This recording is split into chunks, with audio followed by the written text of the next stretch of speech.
Transitive verb কি, intransitive verb কি? আজকে এই ক্লাসে এই দুইটা বিষয় নিয়ে আলোচনা করব। অবশ্যই ক্লাসটা প্রথম থেকে শেষ পর্যন্ত দেখবেন।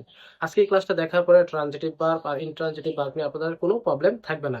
জাস্ট আপনি আমাকে 1টা মিনিট সময় দেন, আপনাদেরকে ট্রানজিটিভ ভার্ব আর ইনট্রানজিটিভ ভার্বটা ক্লিয়ার করব। একটু বোর্ডে লক্ষ্য করেন, দেখেন।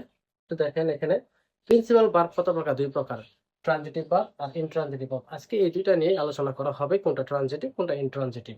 এখন দেখেন, প্রথমত আমরা একটু বুঝে নেই ট্রানজিটিভ ভার্বটা কি।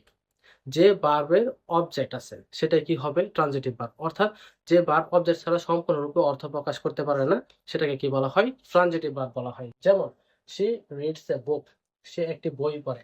এখানে দেখেন রিডস এর অবজেক্ট কি? এ বুক। অর্থাৎ যে ভার্বের অবজেক্ট থাকবে সেটাকে কি বলা হবে? Transitive verb. তাহলে রিডস একটা কি? Transitive verb. পরের সেন্টেন্সটা লক্ষ্য করেন, দে বট এ কার। এখানে বট একটা কি? ভার্ব। এই ভার্বের কি আছে? অবজেক্ট আছে। তাহলে কি এই বট একটা কি? Transitive verb. আশা করি বুঝতে পারছেন। আই লাভ মাই কান্ট্রি, তাহলে কি লাভ একটা কি? Transitive verb. কারণ কি এই ভার্বের কি অবজেক্ট আছে? My country. আশা করি ট্রানজিটিভ ভার্বটা চিনতে পারছেন। এখন আমরা দেখি ইনট্রানজিটিভ ভার্বটা। যে ভার্বের অবজেক্ট নাই সেটাকে কি বলা হবে? ইনট্রানজিটিভ ভার্ব বলা হবে। অর্থাৎ যে ভার্ব অবজেক্ট ছাড়াই সেই সেন্টেন্সের অর্থ সম্পূর্ণরূপে প্রকাশ করতে পারে সেটাই কি হবে? Intransitive verb. For example, he slips. এখানে দেখেন এই ভার্বটা কি?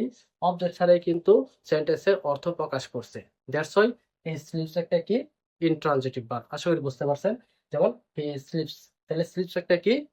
Intransitive verb. এখন দেখেন বার্ডস ফ্লাই, পরের সেন্টেন্স লক্ষ্য করেন। এখানে ফ্লাই একটা কি? বার্ড। এখানে দেখেন অবজেক্ট নাই, দ্যাটস ওয়াই এটা কি? এই ফ্লাই একটা কি?